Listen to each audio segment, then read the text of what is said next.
저는 얼마 전에 예비 신랑과 파혼을 하게 된 30대 중반 여자입니다.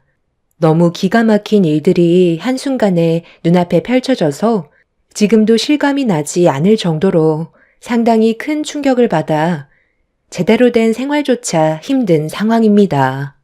예비 신랑이었던 그 사람과는 2년 연애를 하게 되었고 저에게는 한없이 자상한 남자였어요.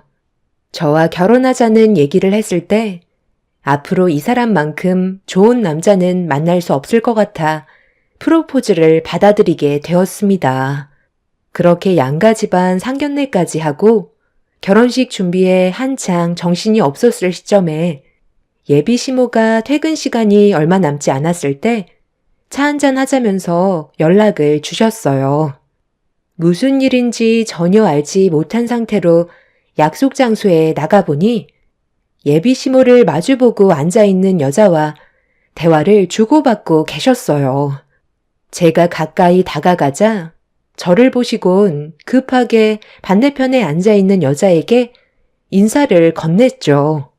자리에서 일어난 여자는 저를 쓱 한번 보더니 밖으로 나가더라고요. 시모는 저를 부르시면서 자리에 앉으라고 손짓을 하셨습니다. 제가 누구냐고 여쭤보자 시모는 오다 가다 알게 된 사이라며 신경 쓰지 않아도 된다고 다른 화제로 돌리셨어요.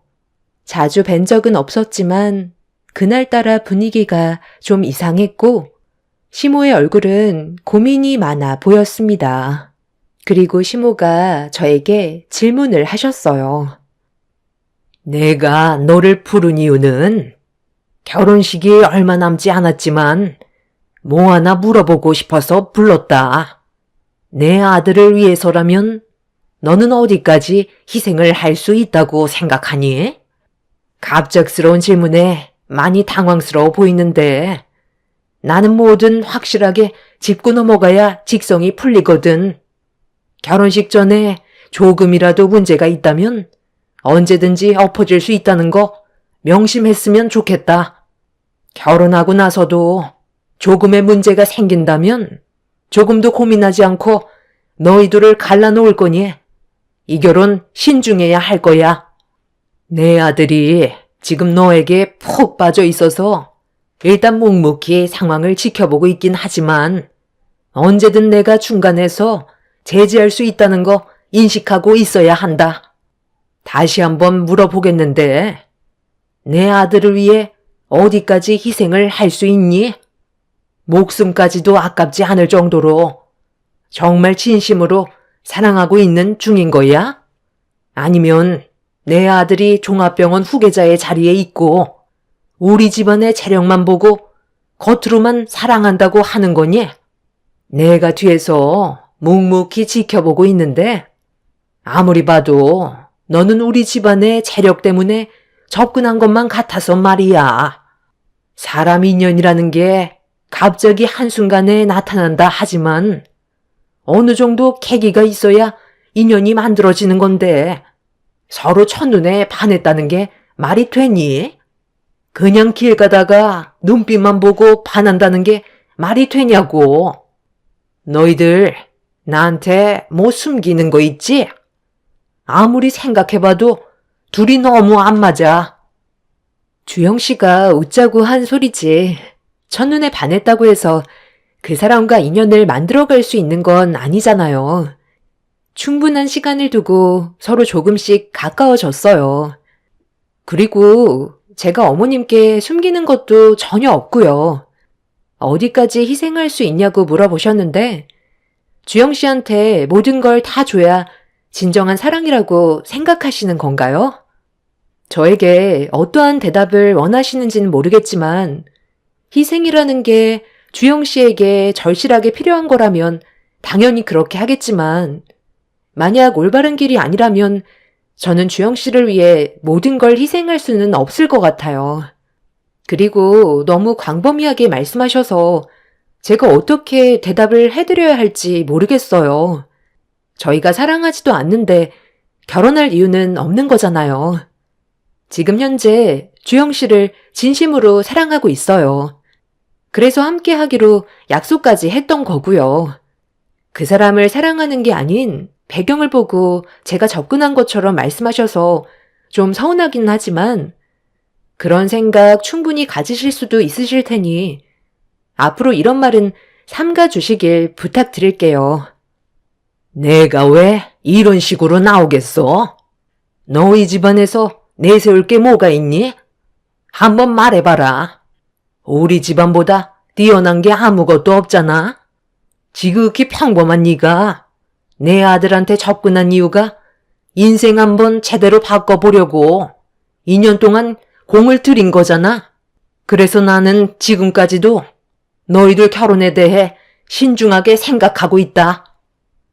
갑자기 저와 대화를 나누자고 하셨던 이유가 알고 보니 상견례까지 다 하고 결혼식 준비가 한창이었는데도 저를 믿지 못하시겠다는 이유로 예비 시모는 제가 돈 때문에 접근했다고 의심하셨어요. 저희 집안이 찢어지게 가난하지도 않고 지금까지 부족함 없이 살아왔었어요. 예비 신랑이 종합병원 후계자라고 해서 제가 그 집안의 재력을 보고 집착한 것도 아니었습니다. 오로지 예비 신랑의 인성 하나만 보고 결혼까지 생각했던 거였죠.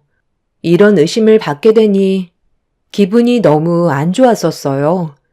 아무리 예비 시댁 집안 쪽이 잘 산다 해도 저를 그런 시선으로 바라보고 있다는 건 저희 부모님까지 안 좋게 보고 계셨다는 건데 그런 생각을 하게 되니 그동안 예비 시모를 좋은 쪽으로 봐왔었는데 겉과 속이 다른 사람이라는 걸 알게 되자 그때부터 거리를 두는 게 좋을 것 같다고 판단했어요. 예비 시모는 제가 원하는 답변을 속 시원하게 꺼내놓지 않자 마음에 들지 않는다는 얼굴로 저를 바라보고 계셨죠. 그렇게 침묵이 흐르고 있는데 시모가 갑자기 핸드폰을 들어 어디론가 전화를 하셨는데 예비 신랑인 듯 보였고 시모와 제가 있는 곳으로 와달라고 얘기한 뒤 끊으시더니 다시 저에게 질문을 하셨어요. 네가 내 아들을 진심으로 사랑하고 있다는 마음이 들지 않기 때문에 이 자리에 우리 주영이가 오면 결혼을 반대할까 생각 중이다. 둘이 얼마나 사랑하고 있는지는 모르겠지만 우리 쪽에서 손해보는 게 너무 클 것 같아. 여기까지만 하는 게 좋을 것 같아. 나는 모든 걸 다 내어줄 만큼 희생적인 며느리를 원하거든. 네? 갑자기 저희 결혼을 반대하신다고요? 제가 주영 씨에게 모든 걸 내어줄 수 없다고 해서 그런 거예요? 그렇다고 거짓말을 할 수는 없는 거잖아요. 네가 내 아들을 얼마나 사랑하는지 시험을 해본 것뿐인데 상당히 현실적으로만 판단하려는 그런 모습이 나중에 결혼을 하게 되면 이것저것 따지려 드는 게 많을 것 같아서 여기에서 끝내는 게 조금이나마 손해를 덜 볼 수 있는 방법인 것 같다. 그러니 너무 서운하게 생각하지 않았으면 좋겠다. 시모의 돌발 행동에 저는 어이가 없어서 제대로 말도 안 나오는 상태였어요. 그리고 그 사이 예비 신랑이 도착했는데 저와 시모가 있는 쪽으로 걸어왔어요. 저는 이미 충격을 받은 상황이라 예비 신랑이 왔는데도 어떠한 반응도 못하고 있었죠. 예비 신랑은 분위기를 살피면서 자리에 앉자마자 무슨 일 있었냐고 질문해 시모가 먼저 입을 열었습니다. 저와의 결혼에 대해 다시 생각해 보는 게 좋지 않겠냐고 조금의 고민도 하지 않으신 채 예비 신랑의 생각을 물어보셨습니다. 저 이제 막 왔어요. 갑자기 그런 말씀 하시면 제가 무슨 답변을 드려요? 이 사람이랑 결혼을 하지 않겠다는 생각은 조금도 해본 적이 없었는데요. 왜 그러시는데요? 무슨 일 때문에 파혼 얘기까지 나와요? 이 사람이 뭘 잘못하기라도 했어요? 저희 관계에는 조금의 문제도 없이 잘 유지해 오고 있어요. 네가 오기 전에 내가 이것저것 좀 물어봤는데 쟤는 안 될 것 같다. 무슨 일이 있더라도 평생을 함께해야 될 배우자라면 좋던 안 좋던 무조건 너를 믿고 따라가야 되는 게 맞는 건데 네가 잘못된 길을 걸어간다면 가차없이 등 돌리고 다른 남자를 알아보겠다고 하는데 내가 결혼 반대 안 하게 생겼니? 어머, 제가 언제 그렇게 얘기했어요. 그럼 주영 씨가 잘못된 길을 걷고 있는데도 뒤에서 밀어주라는 거예요? 저는 이 사람이 잘 되길 바라지 잘못되길 원하지 않는다고요. 그리고 제가 언제 다른 남자를 알아본다고 했어요. 그렇게 말한 적 단 한 번도 없었는데 왜 이 사람한테 거짓말까지 하시는 거예요? 갑자기 저한테 이러시는 이유가 뭐예요? 그게 그 얘기랑 같은 거지. 네가 내 아들과 결혼을 하려면 나에게 믿음을 줘야 하는데 만족한 답을 주지 않고 있잖아. 그러니까 여기까지만 하자는 거다. 엄마, 이 결혼은 제가 원해서 하는 거예요. 그리고 이런 식으로 나오시는 건 너무 억지 아니에요? 도대체 왜 그러시는 건데요? 솔직히 털어놔 보세요. 제가 그동안 살아오면서 봐온 엄마는 아무런 계획 없이 억지 부리시는 사람이 아니라는 거 잘 알고 있어요. 그러니까 왜 제가 이 사람과 헤어져야만 하는지 정확하게 알려주세요. 얼마 전까지만 해도 이 사람에 대해 칭찬을 늘어놓으셨으면서 갑자기 이렇게 나오시면 저희 둘 다 당황스럽죠. 결혼식 준비도 거의 다 끝났다고요. 나는 너랑 함께할 배우자가 조금도 부족하지 않았으면 좋겠다. 좀 더 잘난 여자를 만나길 원하는데 쟤는 너무 지극히 평범한 집안이잖아. 서로 좋은 감정만 있다고 해서 앞으로의 결혼 생활에 문제 없다는 보장이 어디 있어? 서로 보완해줄 무언가가 있어야 되는데 제가 너에게 무엇을 해줄 수 있냐는 거야. 꼭 뭘 해줘야만 되는 거예요? 저희 얼마나 잘났는데요. 그럼 엄마는 얼마나 완벽한데요? 아버지와 지금까지 함께 살아오신 동안 엄마의 말씀처럼 서로 보완해주면서 잘 지내오셨어요? 그것도 아니잖아요. 두 분 다 눈만 마주쳐도 화부터 내셨으면서 저한테 그런 말씀 하실 처지가 되세요? 그런 걱정 안 하셔도 되니까 이제 그만하시고 집으로 돌아가시는 게 좋겠어요. 그리고 앞으로는 제 허락 없이 이 사람 따로 불러서 이런 얘기 하지 마세요. 오늘까지만 그냥 넘어갈 거예요. 예비 신랑은 저에게 미안하다면서 시모 대신 사과를 했어요. 예비 시모는 본인이 겪어온 길을 그 사람이 똑같이 걷게 될까봐 걱정돼서 그런 거라고 계속해서 예비 신랑을 설득하고 계셨습니다. 잘 나가다가 갑자기 파혼하라는 말을 듣게 되니 저도 당황해서 무슨 말을 해야 될지도 모르겠더라고요. 예비 신랑은 더 이상의 분위기를 심각하게 만들지 않기 위해 시모를 일으켜 세운 뒤 저에겐 나중에 따로 연락 주겠다며 급하게 밖으로 나가 버렸습니다. 저는 그 모습을 멍한 상태로 바라만 보고 있다가 다리에 힘이 풀려 다시 자리에 앉아 떨리는 몸을 진정시켰어요. 지금까지 조용하셨던 시모가 갑자기 저를 불러 예비 신랑과 헤어지라는 말을 꺼냈을 때 너무 큰 충격을 받았었죠. 처음부터 반대를 한 것도 아니고 갑자기 돌발 행동을 하셔서 어떻게 대처를 해야 할지 몰라 난감하기만 했었어요. 저도 한숨 돌린 뒤 집으로 들어가자 예비 신랑한테 전화가 왔죠. 제가 잘 들어갔는지 걱정돼서 연락을 한 거였고 좀 전에 예비 시모와 있었던 일에 대해서는 신경 쓰지 말라고 잘 해결됐으니 결혼식 준비만 신경 쓰면 된다면서 저를 안심시켜 주었습니다. 하지만 조금도 풀리지 않은 의문은 예비 시모가 무슨 생각으로 그런 말을 하셨는지 이해할 수가 없었어요. 무언가를 숨기고 계시는데 그걸 입 밖으로 꺼내지 않으신 것 같았죠. 그날 이후 예비 시모에게 연락 온 적은 없었고 저도 먼저 연락을 드리지 않았습니다. 쓸데없이 행동했다가 오히려 더 큰 일이 생기게 될까봐 최대한 상황을 지켜보고 있었죠. 그렇게 별일 없이 다시 일상으로 돌아갔고 어느새 결혼식 당일이 되어 예비 신랑과 정신없이 준비를 하고 있었습니다.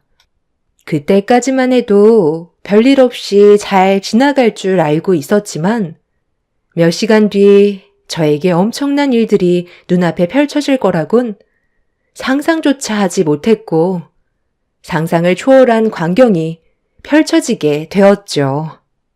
아침 일찍부터 도착해 분장실에서 화장을 하고 있는데 뒤이어 예비 신랑과 시모가 도착을 했어요.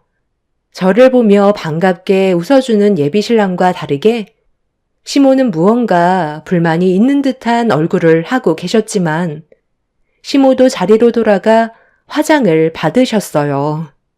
헬퍼 이모는 2번 다시 오지 않을 결혼이기 때문에 사소한 거라도 기록을 남겨야 한다며 제가 화장을 하고 있는 분장실 풍경을 담아 주셨어요. 너무 친절하셔서 예비 시모 때문에 잠깐 가라앉았던 제 기분이 다시 좋아졌었죠. 그렇게 헬퍼 이모는 예비 신랑과 시모의 모습도 담아가면서 조금도 놓치지 않기 위해 촬영을 해주셨어요. 제가 먼저 분장실에 도착을 했었기 때문에 미리 끝난 상태라 식장에서 대기하려고 자리에서 일어났는데 갑자기 드레스에서 툭 하면서 터지는 소리가 들리길래 도움을 요청하니 등 쪽에 튀어나온 실밥이 의자에 걸려서 살짝 터지게 되는 일이 발생돼 잠깐 자리를 이동해 터진 부분을 급하게 수선을 하고 있었어요. 한번 일이 꼬이게 되면 연달아 안 좋은 일들이 생기는 건 아닌지 걱정을 하고 있는데 수선이 거의 끝나갈 때 헬퍼 이모가 갑자기 들어오시면서 저에게 이 결혼을 꼭 해야 되겠냐고 사색이 된 얼굴로 쳐다보셨습니다. 갑자기 이상한 말을 꺼내 놓으셔서 당황한 얼굴로 왜 그러시는지 여쭤보는 순간 헬퍼 이모가 저에게 평상복으로 갈아입고 당장 나가라면서 촬영을 해주셨던 제 핸드폰을 손에 쥐어 주셨어요. 헬퍼 이모는 제가 딸 같아서 인생 망치는 거 보고 싶지 않아 그런 거니 당장 결혼 취소하라고 드레스를 갈아입으라고 하셨습니다. 앞뒤 상황을 전혀 모르고 있던 저는 헬퍼 이모를 진정시키면서 도대체 왜 그러시는 건지 이유부터 알아야 되지 않겠냐고 침착하게 대화를 시도하자 헬퍼 이모는 수선실 문을 걸어 잠근 뒤 제 핸드폰으로 찍은 분장실 영상을 확인해 보라고 떨리는 목소리로 대화를 이어 나갔습니다. 그리고 핸드폰에 찍힌 영상을 확인하는 순간 예비 시모와 신랑의 대화에 엄청난 충격을 받게 되었고 너무 놀란 저는 입을 틀어 막았어요. 그리고 저는 곧바로 옷을 갈아입었습니다. 너, 내가 어제 누굴 만나고 왔는지 알아? 언제까지 중심을 잡지 못하고 이런 식으로 행동할 건데? 너희 아빠가 아는 순간 모두 끝장난다는 거 몰라? 병원 후계자가 이런 짓을 저지르고 다닌다고 알려지기라도 하면 네가 후계자 자리를 이어받을 수 있을 거라 생각해? 정말 이 결혼 진행할 거니? 아유, 당연하죠. 제가 경주 씨를 얼마나 사랑하는데요. 그러니까 결혼까지 생각하는 거 아니겠어요? 엄마는 제발 가만히 좀 있어요. 제 인생 망치고 싶은 거예요? 그럼 걔는 어떻게 할 건데? 저번에 예비 며느리 만나기 전에 그 여자랑 먼저 대화를 나눠봤었다. 무조건 이 결혼 반대하겠다고 하던데 어떻게 할 거야? 걔가 그래요? 내 결혼을 반대하겠다고 엄마한테까지 찾아갔었어요? 그냥 놔둬요. 그렇게 난리 칠수록 그 집안은 뼈도 못 추릴 거예요. 어차피 제가 준비한 식장은 초대받지 않은 사람은 출입을 할 수가 없거든요. 그러니까 안심하셔도 된다는 거예요. 엄마가 계속 불안한 표정을 지으면 경주 씨가 눈치채겠어요. 오늘만큼은 좋은 날이니까 활짝 웃어주시고 앞으로 있을 제 결혼 생활이 잘 될 수 있게 응원이나 해주세요. 그런데 아버지는 왜 안 와요? 너희 아버지 식장으로 바로 오신다더라. 그런데 너 그의 몸에 문제가 생긴 건 알고 있니? 저번보다 배가 많이 불렀던데 정말 모른 척 할 거야? 그 뱃속에 있는 아이가 내 아이라는 보장도 없잖아요. 이 남자 저 남자 다 만나고 다녔는데 뱃속에 있는 아이가 내 아이라는 걸 어떻게 확신해요? 걱정돼서 그러지. 뱃속에 있는 아이가 너 아이면 그땐 어떻게 할 건데? 일이 상당히 복잡해지는 거잖아. 그래서 하나라도 깔끔하게 처리하라는 거야. 네가 후계자 자리를 물려받지 못하면 집안은 난리가 나게 되는 거라고. 나도 첩으로 이 집안에 들어와서 너 하나 후계자 자리에 앉히려고 얼마나 고생했는데 차라리 어느 정도 위자료를 주고 해외로 떠나게 설득이라도 해봐라. 내가 아무리 얘기를 해봤자 씨알도 안 먹힌다. 모든 방법을 동원해서라도 너를 끌어내린다고 했었어. 그런데 오늘 같은 날 걔가 난리치면 너희 아빠 또 쓰러지신다고. 아유, 걱정 안 하셔도 된다니까요. 다른 사람이 듣겠어요. 이제 그만하세요. 아무도 날 막을 수는 없다고요. 내 인생이니까 알아서 하게 좀 놔두세요. 그래, 너 인생이니 알아서 하겠지만 우리 집안이 욕먹을 짓을 하지 말라는 거야. 너희 아빠 눈 돌아가면 빈털터리로 쫓겨날 수도 있다는 거 몰라? 자식이 아무리 개차반 같아도 부모한테는 한없이 사랑스러운 자식인 건 변함없는 거라고요. 제가 아버지 말 안 들은 적 있어요? 만에 하나 나중에 이런 일이 걸린다 해도 저를 도와주시지 저에게 피해준 그 사람을 도와주진 않을 거라고요. 그러니까 걱정하지 마시고 오늘의 결혼식을 무사히 마칠 수 있게 도와주세요. 예비 시모와 신랑의 대화에 너무 큰 충격을 받은 상태였어요. 얼마 전에 시모가 저와 잠깐 대화를 나누자고 했을 때 마주보고 있던 여자가 예비 신랑과 만나고 있던 여자라는 걸 알 수 있었고 그 여자의 뱃속에 예비 신랑의 아이가 있다는 거에 엄청난 충격을 받았었죠. 영상을 확인하고 있던 제 손은 부들부들 떨리고 있었는데 저를 마주보며 앉아있던 헬퍼 이모가 갑자기 주저앉더니 눈물을 흘리기 시작하셨어요. 저를 바라보신 헬퍼 이모는 충격적이게도 예비 신랑과 만났던 여자의 엄마였습니다. 저를 만나기 위해 배정받았던 헬퍼 이모에게 돈을 지어준 뒤 그 여자의 어머님이 배정된 헬퍼 이모인 척 하시고 들어오신 거였어요. 원래 저와 단둘이 있을 때 이런 사실을 폭로하려고 했었는데 죄 없는 제가 받을 상처에 너무 마음이 아파 머뭇거리며 갈등을 하고 있을 때 예비 시모와 신랑의 대화를 듣고 몰래 영상을 촬영하게 된 거였습니다. 자기 딸이 예식장에 들어올 수 없으니 본인이 직접 식장에 들어가서 난리를 치고 싶었지만 제가 받을 상처가 너무 클 것 같아 본식 직전에 저에게 이런 사실을 털어놓으셨던 거였어요. 온몸이 떨려와 아무 말도 할 수 없었던 제 눈에선 눈물이 흘렀어요. 그분은 저에게 또 다른 증거물을 보여주셨는데 거기에 찍힌 영상에는 예비신랑과 시모와 대화를 나눴던 여자가 얼마 전에 서로 만나 대화를 주고받은 것도 있었죠.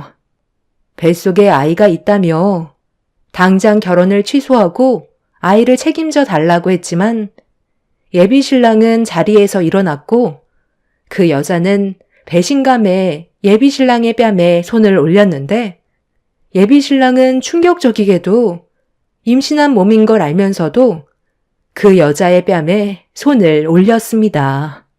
너무 놀라 입을 틀어 막았고 제가 알던 사람의 모습이 아니라서 당장 평상복으로 갈아입으려 했어요.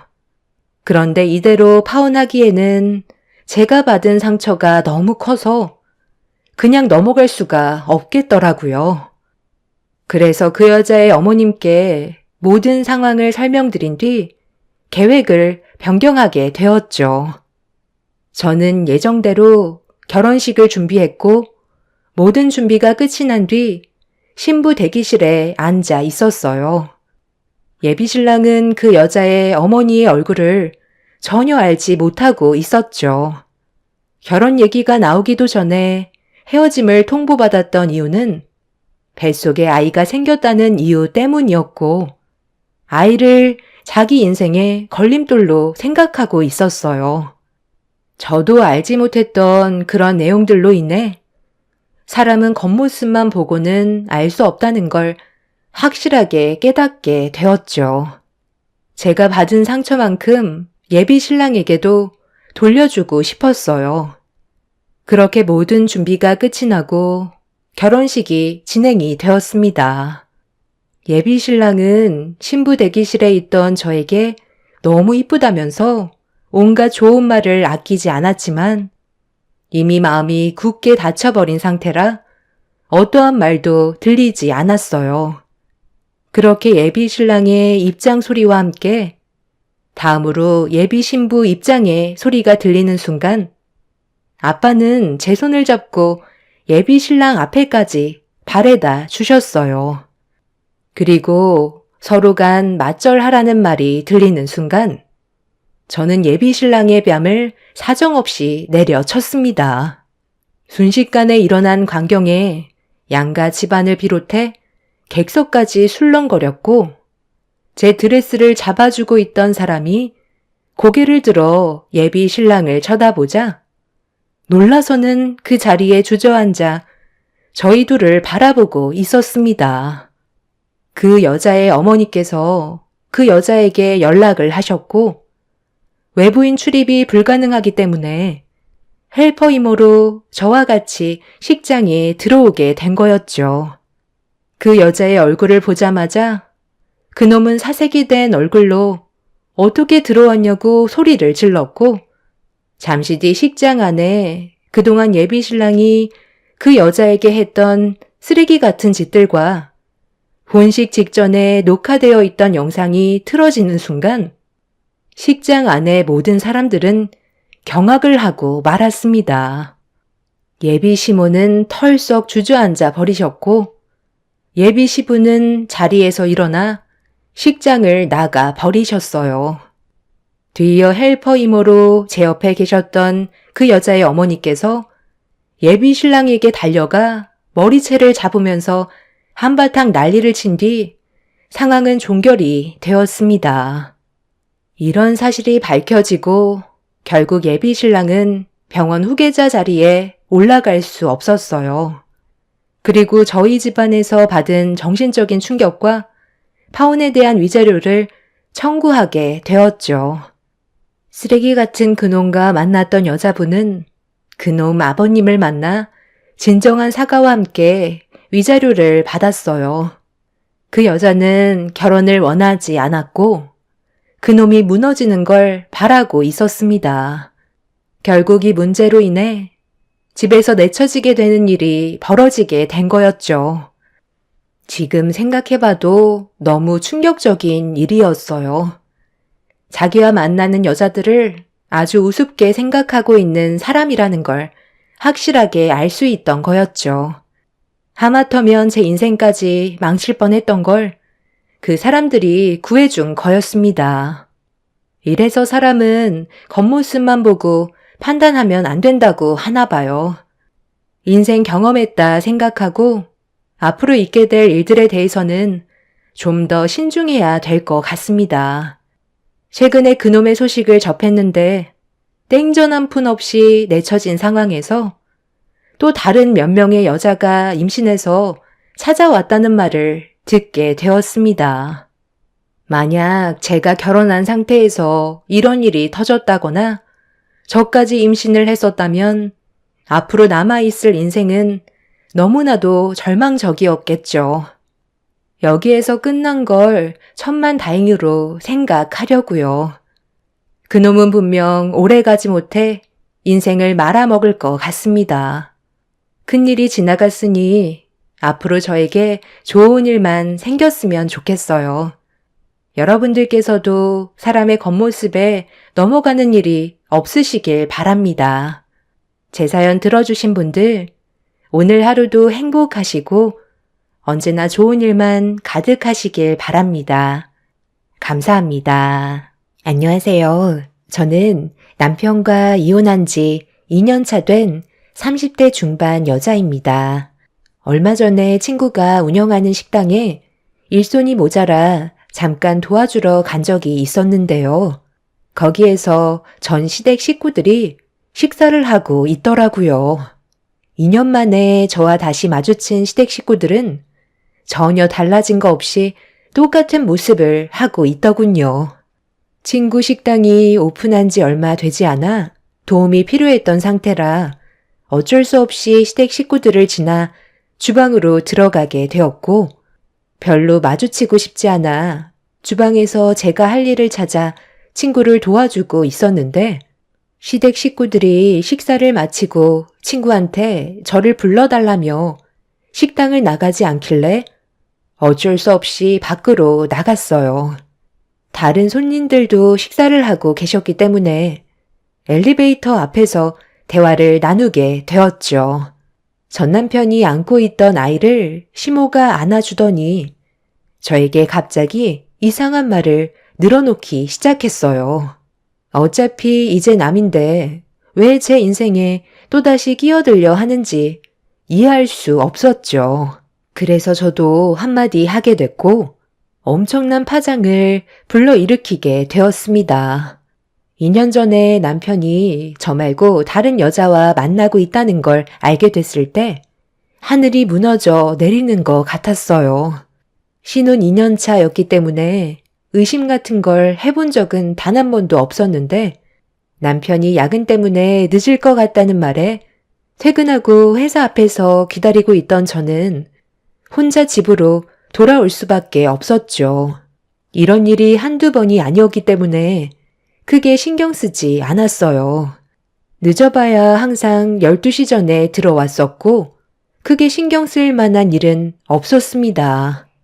그렇게 차를 돌려 집으로 돌아가려는데 친구한테 전화가 왔어요. 약속 없으면 저녁이나 같이 먹자는 얘기였죠. 어차피 남편도 야근을 하기 때문에 혼자 집에 들어가 밥 먹는 것도 싫었던 저는 친구와 저녁 약속을 잡게 되었습니다. 그때까지만 해도 눈앞에 엄청난 일들이 몰려올 거라곤 전혀 예상하지 못했었어요. 친구와 저녁 겸 술 한잔 하기 위해 분위기 좋은 식당에 들어가 대화를 나누면서 허기진 배를 채우고 있었죠. 그런데 시간이 어느 정도 지났을 때 어디서 많이 들어본 목소리가 제 귀에 들려오길래 저도 모르게 그쪽으로 고개가 돌아갔는데 제 눈앞에 펼쳐진 광경을 보게 되는 순간 너무 놀라 몸을 돌려버리고 말았어요. 마주보며 앉아있던 친구는 제가 이상한 행동을 하는 모습에 당황해하면서 왜 그러는지 물어보길래 손가락으로 반대편 테이블에 앉아있는 남편을 가리켰습니다. 친구도 남편을 몇 번 봤었기 때문에 단번에 얼굴을 알아보았고 충격적인 광경에 친구 또한 입을 다물지 못했어요. 저는 눈앞에 펼쳐진 남편의 또 다른 모습에 너무 놀랐는지 숨이 거칠어졌고 어떤 상황인지 다시 한번 제 눈으로 확인을 해봐야만 했어요. 천천히 고개를 돌려 남편의 모습을 보는 순간 너무 큰 충격을 받았는지 손발이 덜덜 떨리고 있었죠. 친구는 남편이 바람 피우고 있는 모습을 핸드폰에 그대로 담기 시작했고 저는 그 모습을 두 눈으로 담고 있었어요. 처음 본 여자와 남편이 서로 얼굴을 마주하고 있는데 테이블 위에 올려진 두 손을 서로 어루만지면서 뭐가 그리 좋은지 웃고 떠들며 대화를 주고받고 있었습니다.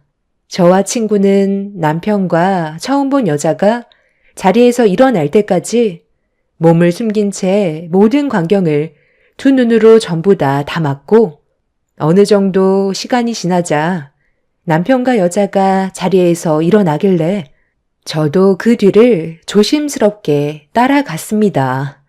그리고 식사를 끝낸 뒤 헤어지는 게 아닌 근처 호텔로 향하더라고요.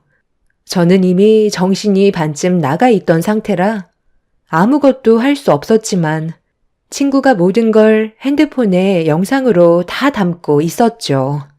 그렇게 호텔까지 들어가는 모습을 끝으로 그 뒤를 따라가던 저와 친구의 걸음은 멈췄습니다. 도저히 참기 힘들었던 저는 결국 주저앉아 눈물을 흘렸고 친구는 당장 호텔로 들어가 머리채 잡아 끌고 나와야 하는 거 아니냐며 분노한 모습을 보여주고 있었죠. 이미 호텔로 들어갔는데 더 이상 제 두 눈을 더럽히고 싶지 않았어요. 그렇게 친구의 부축을 받으면서 집으로 돌아온 저는 남편이 오기까지 기다리고 있었습니다.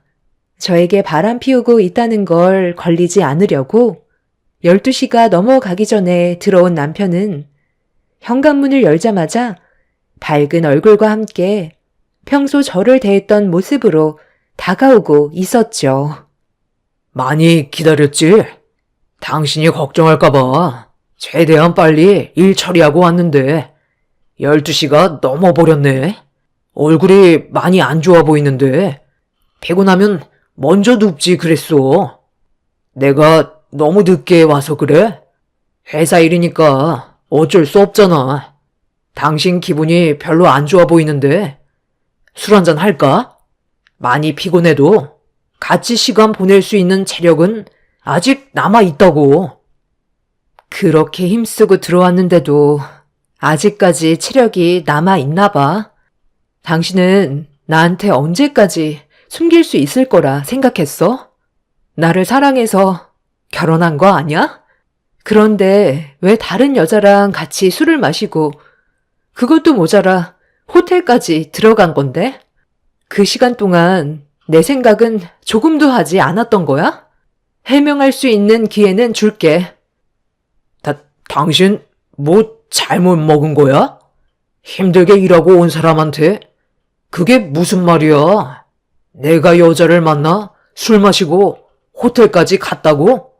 다른 사람과 착각한 거 아니고? 내가 이렇게까지 얘기했으면 좀 솔직해지면 안 돼? 이런 걸 보여줘야 진실을 얘기할 거야? 아까 친구랑 같이 저녁을 먹고 있었는데 그 식당에 당신이 어떤 여자랑 들어왔잖아. 나는 그 모습을 보고 너무 충격받아서 아무것도 할 수가 없었는데 옆에 있던 친구가 당신이 바람 피우고 있는 모습을 전부 찍어주고 있었다고. 그리고 이거 봐봐. 둘이 지금 어디를 들어가고 있어? 호텔까지 들어갔으면 그걸로 끝난 거 아니야? 이런데도 나한테 계속 거짓말 할래? 당신이 생각하는 그런 거 아니야. 같은 회사 사람인데 야근 끝나고 술 한잔 했던 것 뿐이고 술이 너무 취해서 집에 들어가기 힘들 것 같아 호텔에서 쉬게 해준 것뿐이라고. 지금 내 말을 못 믿는 거야? 나는 정말 억울하다니까. 충분히 오해할 만한 장면들이긴 한데 내 모든 걸 걸고 아무 일도 없었어. 아까 식당에 같이 있었으면 아는 척이라도 하지 그랬어. 괜히 오해만 커졌잖아. 그래서 표정이 안 좋았던 거야. 어떤 상황이었는지 다 해명했으니까 이제 좀 풀렸지? 한번 거짓말하기 시작하면 끝도 없다더니 당신은 어떻게 표정 하나 안 바뀌고 나한테 거짓말을 할 수가 있어? 아무 일도 없었다고? 그럼 이건 어떻게 증명할 건데? 친구는 저를 집에 바래다 주고 다시 호텔로 돌아와서 지키고 있었는지 남편과 여자가 나올 때까지 잠복해 있다가 나오자마자 또다시 촬영을 시작했고 더 이상 볼 필요도 없다면서 당장 이혼하는 게 좋을 것 같다며 영상과 사진을 추가적으로 보내줬어요. 떨리는 손으로 재생 버튼을 누르는 순간 저는 핸드폰을 바닥으로 떨어뜨리고 말았었죠. 남편과 여자가 서로 헤어지기 아쉬워하는 표정을 보이면서 포옹하더니 입맞춤을 하고 있었습니다. 짧게도 아니고 상당히 긴 시간 동안 지속하는데 너무 충격적인 광경이라 끝까지 보고 싶지 않아 화면을 꺼버렸었죠. 저는 남편과 여자가 입맞추는 영상을 또다시 보고 싶지 않았었는데 계속해서 거짓말하는 남편의 행동에 너무 화가 나서 결정적인 증거를 보여줬고 그 모습을 보게 된 남편이 그제서야 모든 걸 실토하게 되었죠. 그냥 솔직하게 얘기할게. 나는 당신을 사랑하고 있긴 하지만 그 여자도 사랑하고 있어. 그런데 당신이랑 그 여자에게 느끼는 감정 기준은 완전히 다르다고. 당신한테는 진심이지만 그 사람한테는 내 모든 걸 줄 수 있을 정도의 진심은 아니야. 그냥 서로 원하는 걸 주고받는 정도의 관계일 뿐이라고. 그 사람도 공허함을 달래기 위해 날 만나고 나 또한 당신한테 모자란 부분을 채우기 위해 만나는 그런 조건의 만남이기 때문에 나는 지금의 가정에 충실하고 싶고 당신이랑 이혼하는 일은 없었으면 좋겠어. 너무 어이가 없는 말에 할 말을 잃었던 저는 남편의 얼굴에 손을 올려 버렸어요.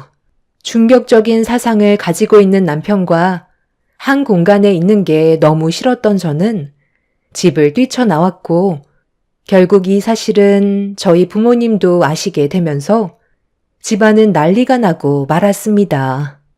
부모님께선 남편과 대화를 해봐야겠다고 당장 튀어오라고 했지만 남편은 오지 않았어요.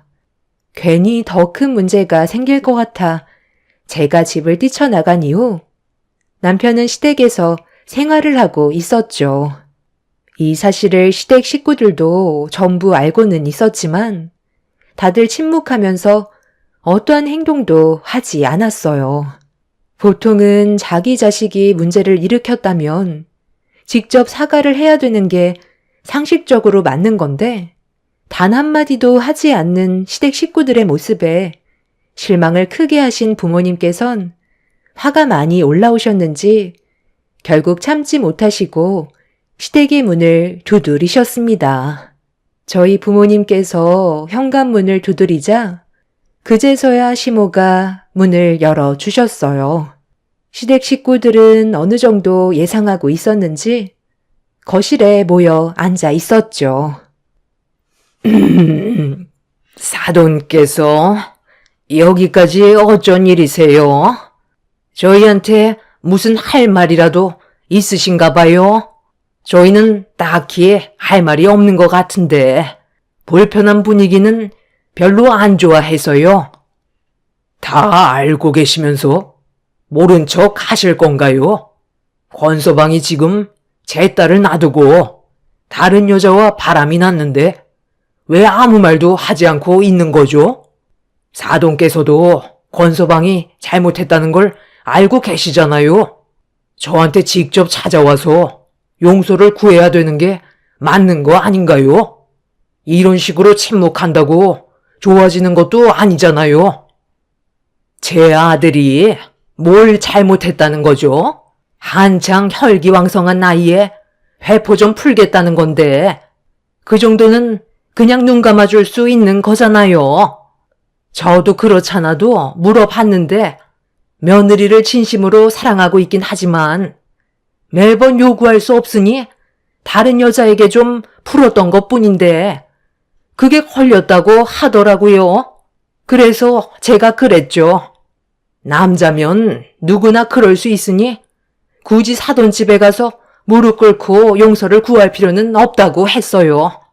저는 제 아들이 오히려 잘하고 있는 것 같은데요. 그만큼 며느리한테 배려를 해주고 있는 거잖아요. 그래서 12시가 넘어가기 전에 항상 집에 들어가고 사고도 안 치는데 이렇게까지 서로 얼굴을 붉혀야 되겠어요?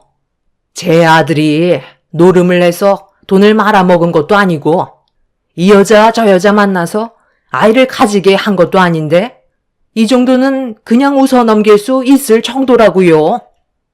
어머님, 말이 너무 심하신 거 아니에요? 그런 식으로 살아갈 거면 뭐하러 결혼을 했고 많은 사람들 앞에서 서약을 한 건데요.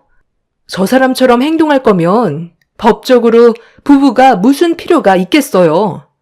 노름 안 하고 바람 피운 여자가 임신만 안 하면 그걸로 끝인 거예요?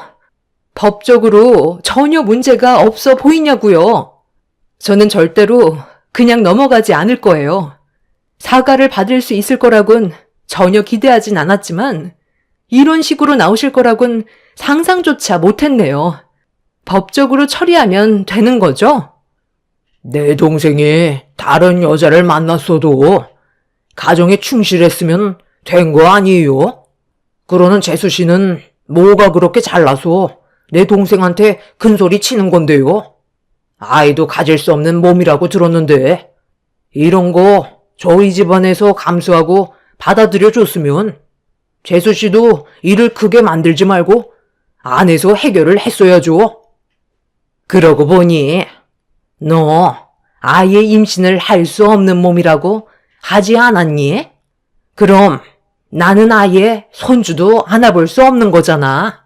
오히려 고개를 숙이고 다녀야 할 건 넌데 내 아들이 잠깐 다른 여자와 즐겼다고 사돈들까지 불러서 우리 집에 찾아와 난리를 쳐? 하자가 있는 몸인데도 며느리로 받아들여줬으면 감사하게 생각해야지. 어디서 큰 소리야? 그동안 내가 손주를 안아볼 수 없다는 말에 얼마나 마음고생이 심했는지 아니? 오히려 사돈께서 저희 집안에 고개를 숙여야 된다고요. 고칠 수 없는 하자인 불량품을 넘겨주셨으면서 지금 어디서 큰 소리야? 더 이상 태아할 가치도 없어 보이니까 당장 나가세요. 저는 선천적으로 아이를 가질 수 없는 몸이었어요. 원래 남편과 결혼을 하자마자 아이를 가질 생각이었지만 임신이 되지가 않아서 산부인과를 찾아가 봤는데 의사는 선천적 불임이라는 판정을 내렸었죠. 그날 이후 저희 부부는 엄청난 충격을 받았지만 이 소식을 접하게 된 시댁 집안 식구들은 저를 바라보는 시선이 좋지는 않았어요. 특히 시모가 사기 결혼이라며 당장 이혼시켜야 된다고 난리를 친 적이 있었습니다. 저도 정말 마음이 아팠고 앞으로 저를 닮은 아이를 가질 수 없다는 게 너무 슬펐었는데 이런 제 마음을 알아주시는 것보다 시모는 저에게 지속적으로 상처를 주셨었죠. 그런데도 저는 오히려 시모에게 더 잘하려고 노력했었고 며느리로서 최선을 다하며 살아왔었어요. 그런데 남편은 이런 아픔이 있는 저에게 더 큰 상처를 주었고 더 이상 함께할 수 없다는 걸 알게 됐을 때 믿었던 사람에 대한 배신은 모든 걸 무너뜨리게 만들었어요. 결국 남편과 저는 이혼을 하게 되었고, 법적으로 저희가 받았던 상처에 대한 위자료를 받아낼 수 있었습니다. 그리고 남편과 만났던 상간녀에게도 소송을 걸어 위자료를 받아내었죠. 남편과의 짧은 결혼 생활은 제 인생의 기억에서 지워버리고 싶은 날들이었어요. 그렇게 이혼을 하게 된 지 어느새 2년의 시간이 흘렀고 열심히 살아가고 있는데 또다시 제 눈앞에 전 시댁 식구들이 나타나게 될 줄 꿈에도 몰랐었죠. 친구가 뷔페 식당을 오픈한 지 얼마 되지 않아 손님이 너무 많아 일손이 부족하다는 말에 도와주려고 찾아갔었는데 하필 그곳에서 시댁 식구들을 만나게 되었고 저와 얼굴을 마주쳤지만 모른 척하고 주방으로 들어가 일을 하고 있는데 저를 불러달라는 시모의 말에 어쩔 수 없이 시댁 식구들과 2년 만에 다시 얼굴을 마주보며 대화를 이어나가게 되었습니다. 전 남편의 품에는 남자아이가 안겨 있었어요. 시모는 첫 아들 손주라면서 아이를 건네받아 저에게 보란 듯이 자랑을 하셨습니다. 별로 대화하고 싶지 않아 바쁘니까 용건만 간단하게 해달라고 했는데 시모는 과거에 법적으로 피해본 부분들에 대해 화가 나셨는지 막말을 뱉으셨어요. 네가 앞으로 잘 살아갈 수 있을 것 같니? 법적으로는 네가 이겼겠지만 앞으로 평생 너는 남자 하나 만나지 못하고 늙어 세상 떠날 거다. 애도 못 낳는 게 주방에서 등신짓만 하고 있으니 남자가 꼬이겠어. 우리 손주 봐봐라. 너랑 이혼하자마자 집안의 경사가 끊이지 않는다. 내 아들과 아주 똑 닮은 게 앞으로 엄청 큰 인물이 될 거다. 애를 가질 수도 없는 너는 얼마나 부럽겠니? 오늘 이 시간 이후로 2번 다시 만날 일은 없었으면 좋겠다. 그건 제가 할 말인 것 같은데요. 제 친구 식당에 2번 다시 안 오셨으면 좋겠어요.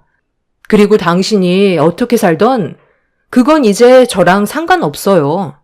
지금 현재 저도 엄청 잘 살고 있고 천치들 득실되는 당신 집안보다 100배 1000배 웃으면서 행복하게 살고 있으니까 앞으로 제 앞에 다시는 나타나지 않았으면 좋겠네요. 어머님, 식사 다 하셨어요? 제가 회사에 잠깐 볼 일이 있어서 늦게 왔는데 괜찮죠? 그럼 서둘러 산부인과에 갈까요? 그런데 무슨 일 있는 거예요? 그게 아니라 너 앞에 있는 여자가 우리 아들 전처였거든. 지나가는 길에 잠깐 마주쳐서 한 소리 하고 있었는데 아직까지 정신을 못 차렸지 뭐야. 에이, 신경 쓰지 마세요. 원래 사람은 쉽게 변하지 않잖아요. 대신 어머님은 더 좋은 며느리 만나셨잖아요. 그러니까 그냥 무시하시고 저랑 서둘러서 산부인과에 가요. 그러고 보니 오늘 아들인지 딸인지 알 수 있다고 하지 않았어? 내 큰아들이 딸만 셋이라 이왕 우리 작은 며느리는 둘째도 아들이면 좋겠는데. 그쪽이 새 며느리였구나. 당신도 참 인생이 안타깝다. 어떻게 여자를 골라도 저런 여자를 골라서 인생을 말아먹니? 지금 상당히 행복해 보이는데 그 행복이 얼마나 갈 것 같아? 제가 충고 하나 해드릴까요? 뛰는 놈 위에 나는 놈이 있다고. 품에 안겨있는 아이가 누구씨인지부터 확인해 보셔야 할 것 같은데요? 너 지금 우리 집안 무너뜨리려고 작정했어? 어디서 지금 쓸데없는 말을 입 밖으로 내뱉는 거야? 엄마, 이제 그만 가요. 괜히 귀만 더럽혀졌네. 왜? 나는 그냥 들었던 내용에 대해 전달해 준 것뿐인데? 아까 식당에 올라오기 전에 1층 화장실에 잠깐 들렸었거든. 그런데 화장실에서 어떤 여자가 통화를 하고 있더라고.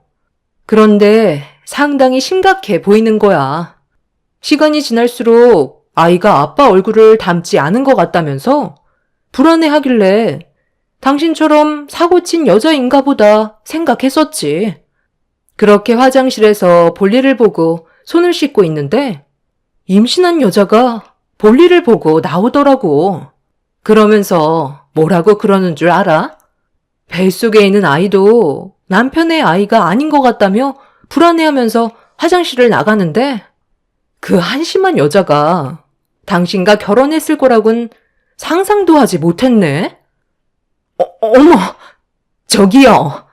어디서 이상한 말을 듣고 저한테 뒤집어 씌우는 거예요? 여보, 그만 나가자. 저 여자 정말 완전 정신 나간 여자였잖아. 저런 말은 아이한테도 안 좋다고. 잠깐만. 내가 저 사람에 대해 확실하게 알고 있는 건 거짓말을 할 사람이 아니라는 건데, 정말 화장실에서 그런 말을 들었단 말이야? 이 사람이 확실하냐고? 확실한지 아닌지 그건 당신이 알아봐야 되겠지. 얜 누구실까? 당신이 친아빠라면 다행이겠지만 만약에 당신 아이가 아니라면 그땐 어떻게 할래? 제 말 한마디에 시댁 집안은 즉각 난장판이 되었고 시모는 아이의 얼굴과 전 남편의 얼굴을 번갈아 가면서 확인하고 있었어요. 한참을 뚫어지게 쳐다보던 시모는 닮지 않은 것 같다면서 비틀거리기 시작하셨죠. 볼일이 끝난 저는 뒤돌아 식당 안으로 들어가려 하는데 전 남편이랑 결혼한 여자가 갑자기 제 머리채를 잡으면서 어디서 거짓말이냐고 앞뒤로 흔들어댔고 한바탕 소동이 일어나자 친구가 나와서 저를 도와 그 여자를 떨어뜨려 놓았어요. 머리털이 한 움큼 빠져버린 저는 마음 같아선 그 여자의 뺨에 손을 올리고 싶었지만 임신한 몸이라 전 남편의 뺨에 손을 올려 붙였습니다. 그리고 끝까지 안 하려 했던 말을 결국 꺼내고 말았죠. 내가 그냥 좋게 넘어가려고 하니까 저 여자 정말 안 되겠네. 당신은 나랑 이혼하고 만난 여자가 고작 저런 여자야? 뱃속에 있는 아이도 당신 아이인지 모르는 상황이고 태어난 아이도 자기 친아들인 줄 알고 지금까지 정성껏 돌봐주며 키웠었겠지. 그런데 저 여자 아까 화장실에서 나가고 누구랑 통화했는지 알아? 어떤 남자랑 약속을 잡는 것 같더라. 임신한 몸인데도 다른 남자와 만날 생각을 가진다는 게 상식적으로 이해가 되니? 예전에 당신이 했던 짓이랑 똑같이 하고 있더라고. 정말 한심해 보였는데 그게 당신 마누라였다는 걸 알게 된 순간 사람은 뿌린 대로 거둔다고 결국 똑같은 사람을 만나게 된 거야. 아직까지 정신 못 차리고 당신도 다른 여자 만나면서 다니고 있니? 그쪽이 아직 뭘 모르나 본데 내가 왜 이혼을 했는지 알아요? 저 사람이 나 말고 다른 여자를 밥 먹듯이 만나고 있었거든. 그쪽이 임신을 했으니 아마 내 생각엔 다른 여자를 엄청 만나고 다녔겠지. 저 사람은 절대로 자기 성격을 고칠 수 있는 놈이 아니거든. 아마 이미 수많은 여자들 중에 다른 씨가 태어났을 수도 있는 거고 아니면 그쪽처럼 임신을 했을 수도 있겠네. 둘이서 아주 끼리끼리 잘 만났는데 오래오래 행복하게들 살아봐. 뭐라고? 이 사람은 나 말곤 다른 여자는 눈에도 안 들어온다고 했었는데 당신 지금까지 나한테 거짓말을 했던 거야? 그럼 어제 야근한다고 했을 때 그때도 다른 여자를 만나고 있었던 거네? 왜 대답을 못하는데? 빨리 말해보라고. 결혼 생활 동안 나 말고 다른 여자를 만난 적이 있었던 거야? 네가 뭔데 나한테 지금 큰 소리를 치는 거야? 태어난 아이도 누구 아이인지 모르고 뱃속에 있는 아이도 내 아이가 아니라면 너야말로 나 말고 그동안 다른 남자를 만나고 있었던 거 아니야? 나보다 네가 더 쓰레기 같은데? 유전자 검사해봐서 내 친아들이 아니면 당장 소송 걸 테니까 각오하는 게 좋을 거야. 시모는 넋이 나간 얼굴로 전 남편 품에 안겨있는 아이를 뚫어지게 쳐다보고 있었어요. 친구는 더 이상의 소란을 피우면 경찰에 신고하겠다고 전 시댁 식구들을 전부 건물 밖으로 내쫓았습니다. 그렇게 한바탕 소란이 끝나고 나중에 들려온 소식은 충격적이게도 그 여자의 아이가 전 남편의 아이가 아니라는 사실이었고 뱃속에 있는 아이는 태어나 봐야 알 수 있는 사실이었죠. 그런데 여기서 끝이 난 게 아니었어요. 몇 명의 여자가 전 남편을 만나 임신을 했는지 집에까지 쳐들어가서 한바탕 난리를 친 것 같아 보였습니다.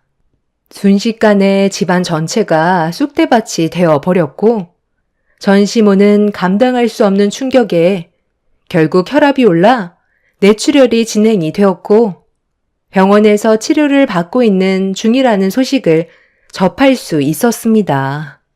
생각 없이 행동한 남편이 만들어낸 결과였고 임신한 여자들을 상대로 수습을 하려고 노력을 하고는 있지만 아마 쉽게 해결을 할 수는 없겠죠.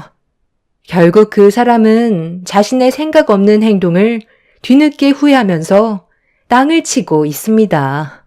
전시모는 뇌출혈로 언제 깨어날지 모르는 상태이고 임신한 여자들은 남편을 상대로 소송까지 걸었죠.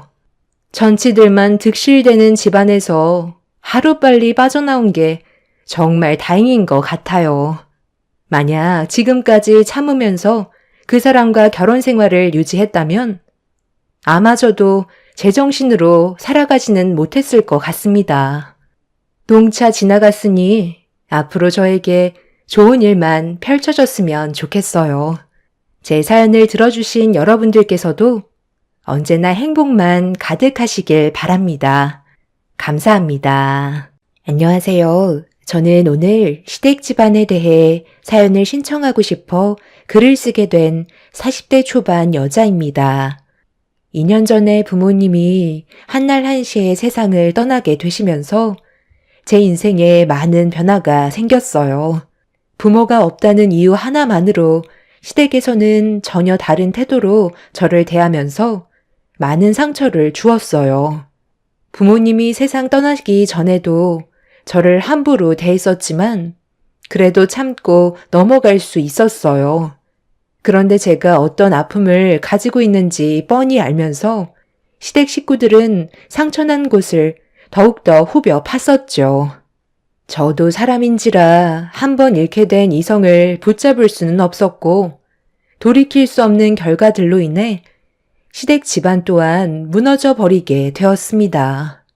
아직까지도 부모님께서 세상을 떠나셨다는 게 믿어지지가 않아 현실을 받아들이지 못하고 있는 상태입니다.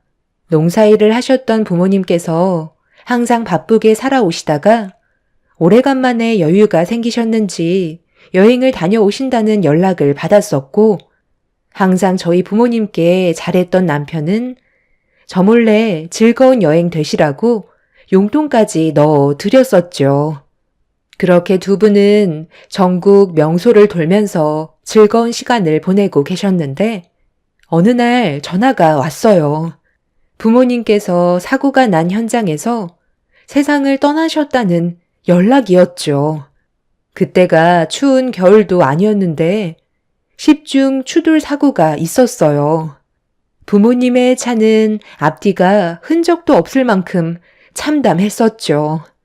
어떻게 된 상황인지 알아보니 고속도로 바닥에 살얼음이 얕게 깔려 있었는데 속도를 제어하지 못한 차들이 부모님 차량의 후미를 들이받았던 거고 저속 주행을 하시던 부모님께선 그대로 앞차와의 충돌을 피하지 못하게 되면서 세상을 떠나신 거였어요. 사고가 나기 몇 시간 전에도 부모님과 함께 통화까지 했었는데 갑자기 세상을 떠나셨다 하니 받아들일 준비가 되어 있지 않았던 저로서는 엄청난 충격으로 다가왔었죠. 그렇게 믿을 수 없는 현실이 눈앞에 펼쳐졌고 남편의 도움으로 장례를 치르는데 이 소식을 들은 시댁 식구들이 장례식장 안으로 들어왔어요. 그때 당시 정신이 정말 나가버린 저를 바라보신 시모가 하셨던 첫마디가 아직까지 기억에 남네요.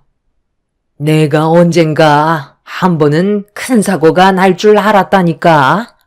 퍽하면 여행만 다니시더니 결국 이 꼴을 당하셨구만. 내 아들 돈을 그렇게 빨아가시더니 욕심이 하늘을 찌르니까 벌을 받으신 거지. 네가 이렇게 넉나가 있다고 해서 달라지는 거 하나도 없다. 그러니까 가서 어르신들 술도 좀 따라드리고 부족한 음식 채워주면서 감사함을 표해야지. 여기서 이러고 있는다고 세상 떠난 사돈분들이 다시 돌아오기라도 한다니.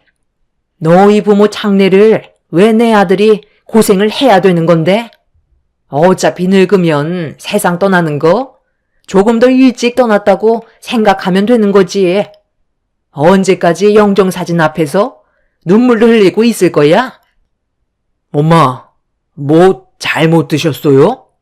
한 분도 아니고 두 분 다 동시에 세상을 떠나셨다고요. 위로해줘도 모자란데 오늘만큼은 말 좀 가려서 해주시면 안 돼요? 평소에 이쁜 짓을 했어야 그런 말이 나오는 거지. 제가 며느리로서 제대로 된 역할을 해왔는 줄 아니? 그동안 행실이 바르지 못했기 때문에 이런 벌을 받은 거라고. 제가 어머님한테 뭘 그렇게 잘못했길래 저희 부모님 장례식에서까지 말을 함부로 하세요? 위로해달라고 부탁한 적도 없으니까 볼일 끝나셨으면 돌아가 주세요. 저도 제정신이 아니었던 상태라 그동안 시모와의 관계가 좋지 않았던 저 또한 안 좋은 말들을 거침없이 뱉어대었죠. 그래도 저희 부모님께서 세상 떠나셨는데 시모는 위로의 한마디를 해주시기는커녕 오히려 더 상처되는 말들을 하셔서 참을 수가 없었어요. 그동안 쌓여왔던 불만들을 시모에게 쏘아댔고 저희 부모님 장례식장은 순식간에 아수라장이 되어버리고 말았습니다. 시모로 시작된 싸움은 걷잡을 수 없이 커졌고 이성을 잃은 시모는 장례식장 안의 물건들을 손에 잡히는 대로 집어 던지셨어요. 남편도 시모의 돌발 행동에 많이 당황했는지 밖으로 모시려 했지만 아주버님이 남편을 밀치면서 더 큰 화를 불러오고 말았습니다. 네가 뭔데 우리 엄마 몸에 손을 대는 거야? 당장 안 비켜? 그동안 얼마나 서운하셨으면 이렇게까지 하시겠어? 우리가 도와달라고 손 내밀었을 때 조금이라도 생각해줬다면 우리의 관계가 이 정도로 안 좋아지지 않았을 거라고. 내 말이 틀려? 서로 어려울 때 도와주는 게 가족 아니냐고.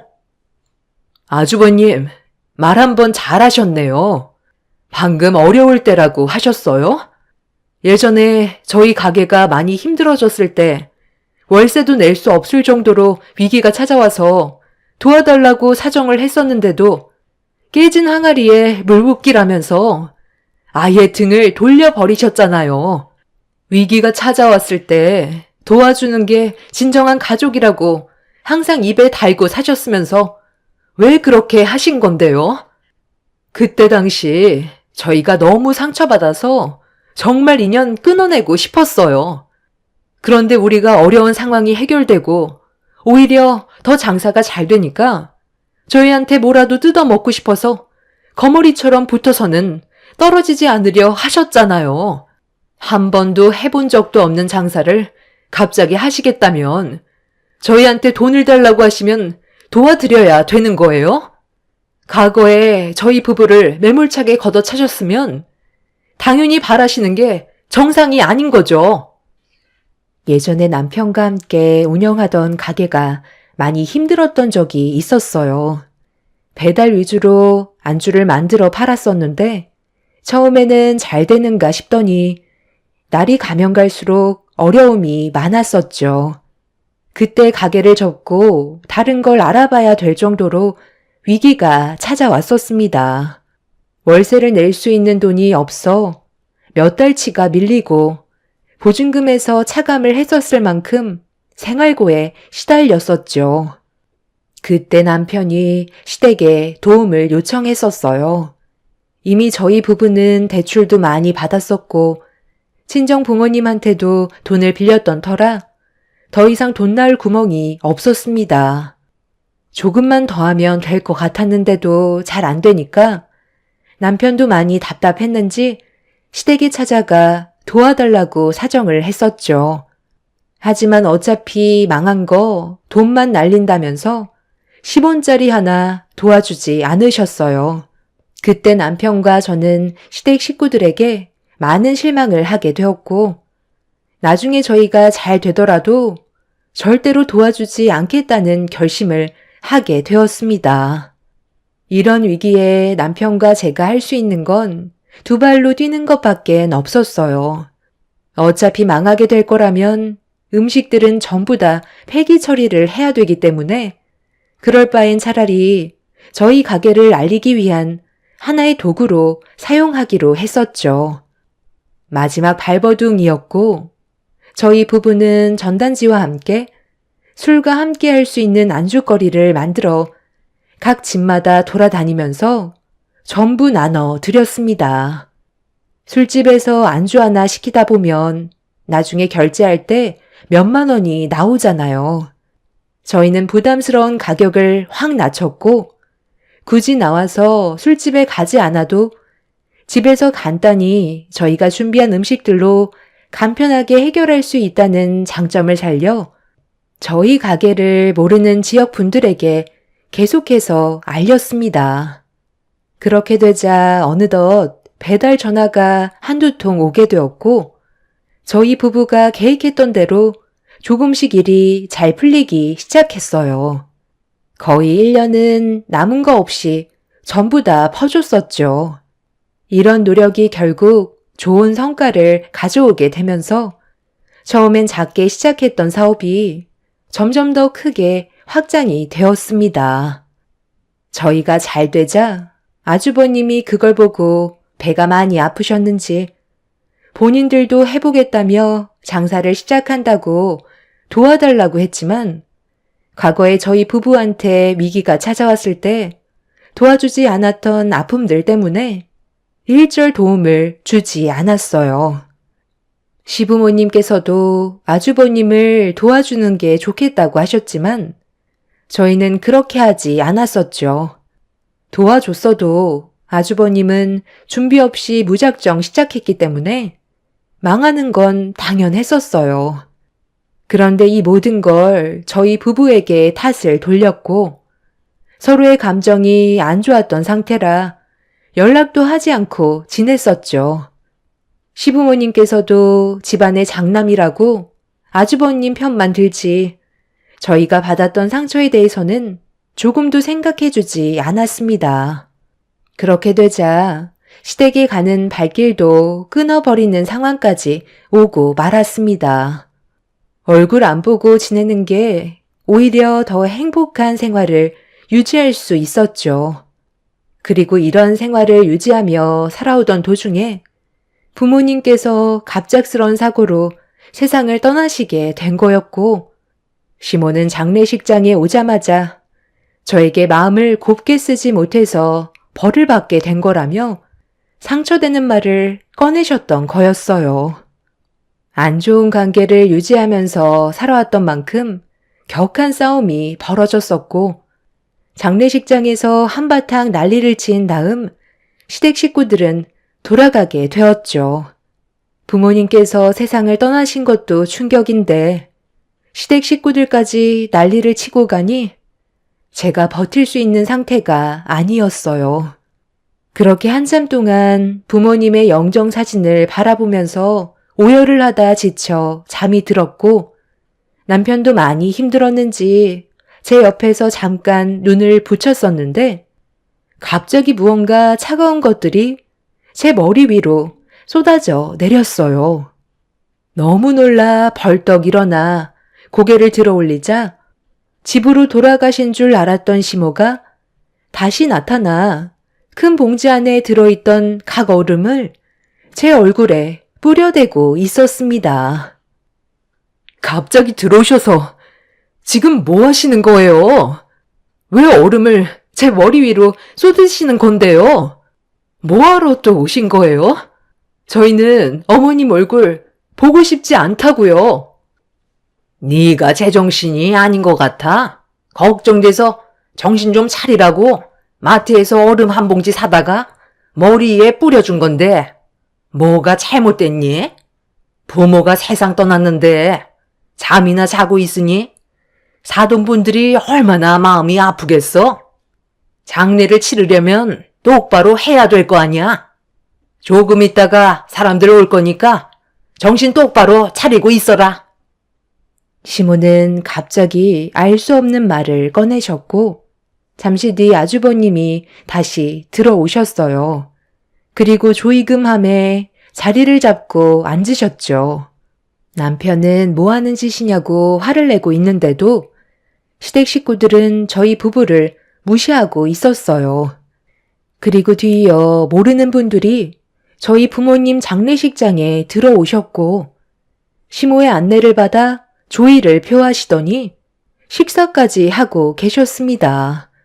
시모의 지인분 되시는지 끊임없이 들어오셨고 잠시 뒤 조의금 앞에 앉아있던 아주버님이 자리에서 일어나 또다시 줄지어 들어오고 있는 분들과 인사를 주고 받으셨어요. 이번에는 아주버님 지인분들처럼 보였습니다. 그리고 형님과 시부의 지인분들까지 줄줄이 들어왔고 남편과 저는 그 모습을 멍하니 바라보고만 있었습니다. 순식간에 장례식장 안에 시댁 식구의 지인분들로 꽉 차게 되었고 한참의 시간 동안 계시다가 모두가 돌아가시자 시댁 식구들은 구석 자리에 모여 서로 웅성거리면서 대화를 나누고 있길래 남편과 함께 가까이 다가가 확인을 하는 순간 너무 어이가 없어서 입을 다물지도 못할 만큼 충격을 받았었어요. 저희 부모님 장례식장에 왜 많은 분들이 와서 조의를 표했는지 알 수 있었습니다. 옥자는 나보고 온 건데 왜 당신이 가져가는 건데? 당장 이리 내놓지 못해요? 당신 지인분들 것만 가지고 가라니까. 오래간만에 제대로 된 돈 좀 만져보네.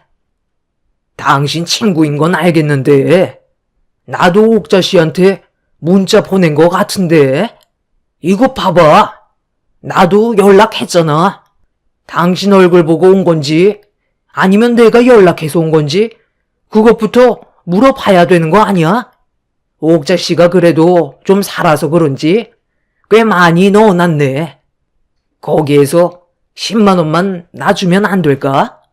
이번에 등산복 좀 좋은 걸로 하나 장만하고 싶은데 돈이 한두 푼 드는 게 아니잖아. 큰며느리는 시애비한테 용돈 챙겨줄 생각 없는 거니? 너도 지인분들이 만만찮게 온 것 같던데.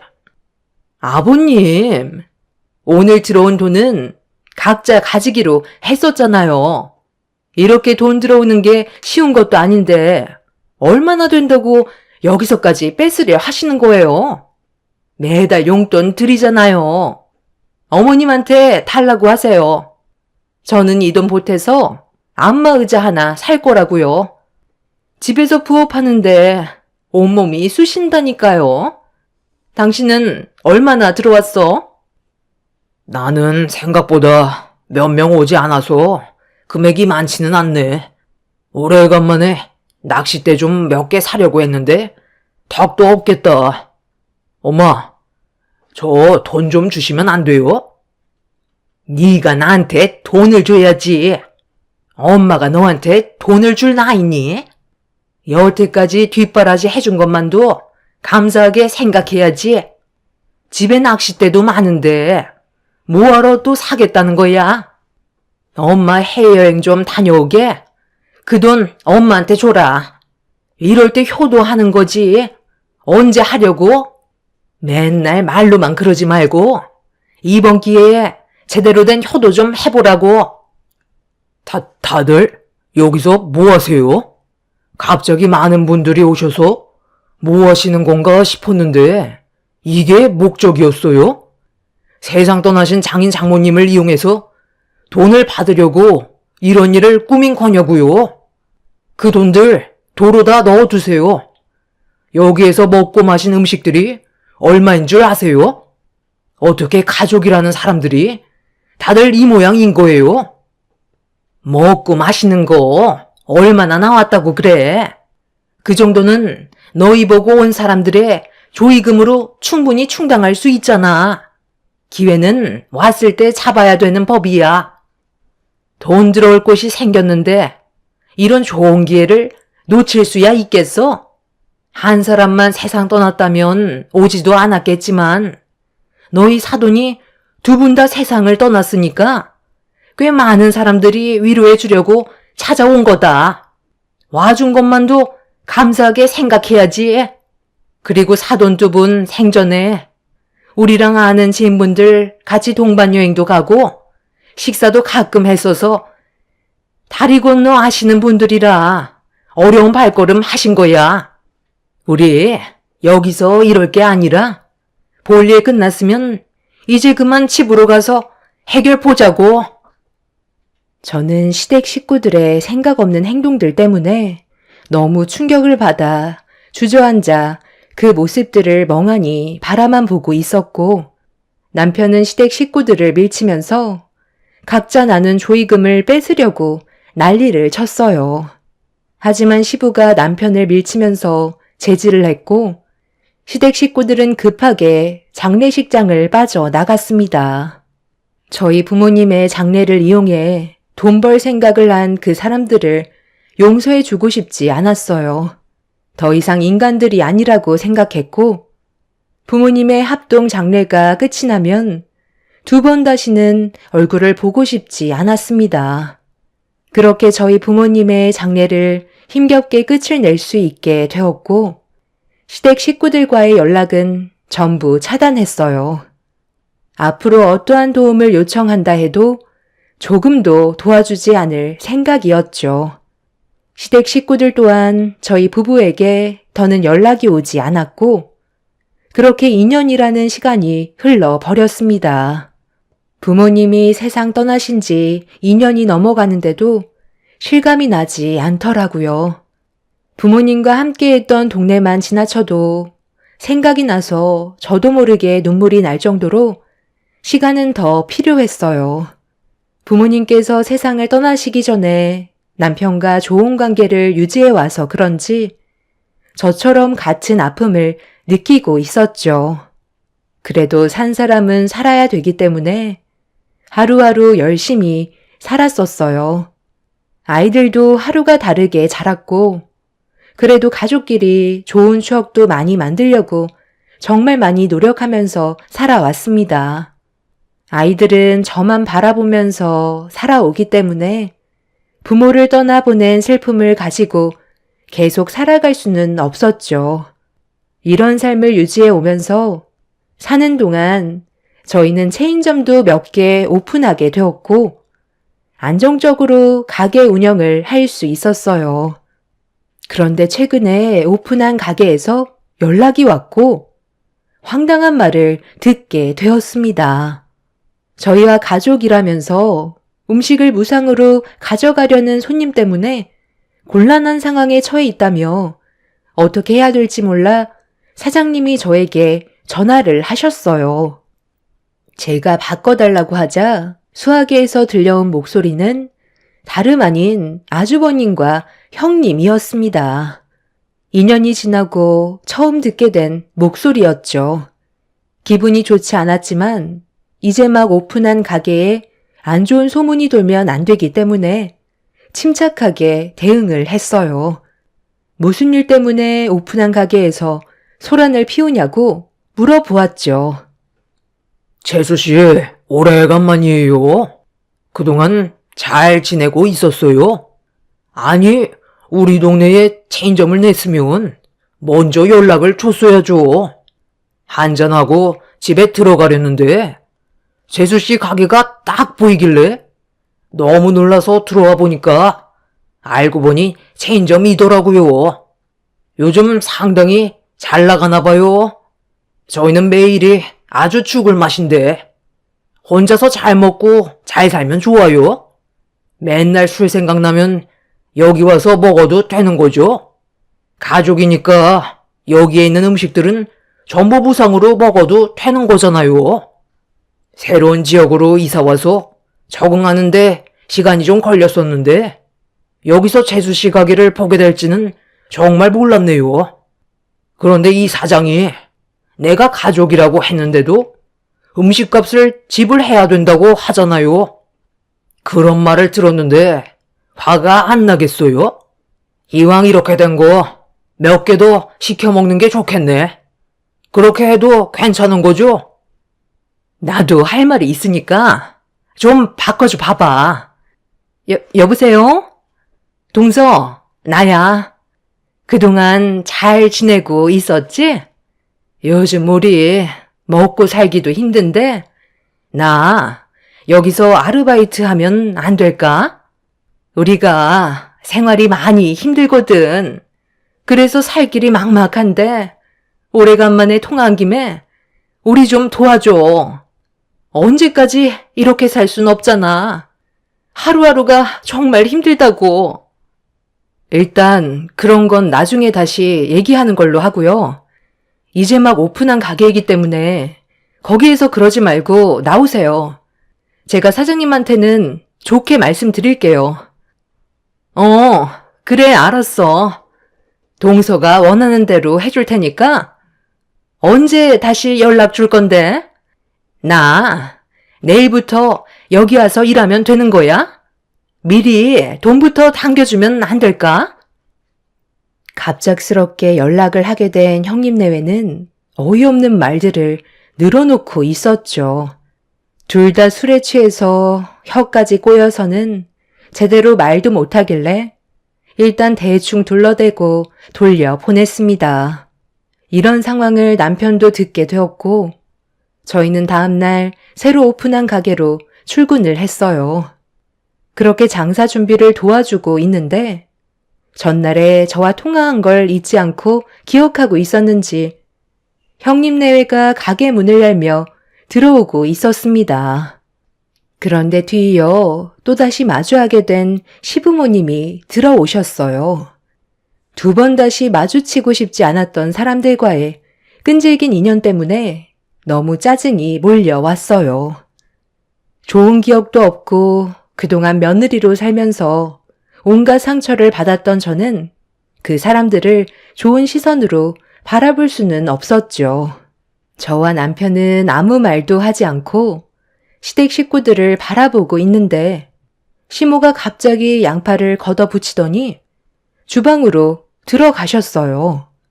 사장님은 당황해서 저에게 도움을 요청했고 제가 나오시라고 했는데도 시모는 주방에서 사장님이 만들던 음식을 대신하고 있었죠. 일단 나오시라고 했잖아요. 왜 제 말을 무시하시는 거예요? 지금 한창 가게 오픈 준비해야 되는데 이러시면 방해만 된다고요. 그만 좀 나오세요. 어제 나랑 얘기했던 거 기억 안 나? 나 오늘부터 여기에서 일하기로 했잖아. 내가 힘들까봐 아버님 어머님께서 도와주신다고 하셨거든. 가게가 오픈한 지 얼마 되지 않아서 정신없고 포장 주문 손님들도 많다며. 그럼 일손이 부족할 거 아니야. 여기 직원 몇 명으로 돌아가는 건 쉽지 않잖아. 그 대신 우리 부부랑 아버님, 어머님 월급까지 신경 써줘야 되는 거 알지? 이래서 가족이 있어야 되는 거야. 힘들 때 항상 옆에서 도와주잖아. 우리가 그동안 얼굴 안 본 사이에 동서가 많이 힘들었는지 살이 아주 쏙 빠졌네. 몸도 고생, 마음도 고생했으니 얼마나 힘들었겠어. 앞으로 걱정하지 말고 나한테 전부 다 얘기해. 해줄 수 있는 건 다 해줄게. 일단 테이블부터 닦아야 되겠지? 이 가게는 배달 위주라서 그런지 홀에는 테이블이 몇 개 없네. 남의 가게에 무작정 들어와서 행패 부리지 말고 그만들 나가주세요. 가족이면 이렇게 밀고 들어와서 억지를 부려도 되는 거예요? 경찰이라도 부를까요? 그럼 오늘 우리가 일하는 거 보고 결정해라. 그럼 되는 거 아니니? 아들, 너는 도대체 누구 편인 거야?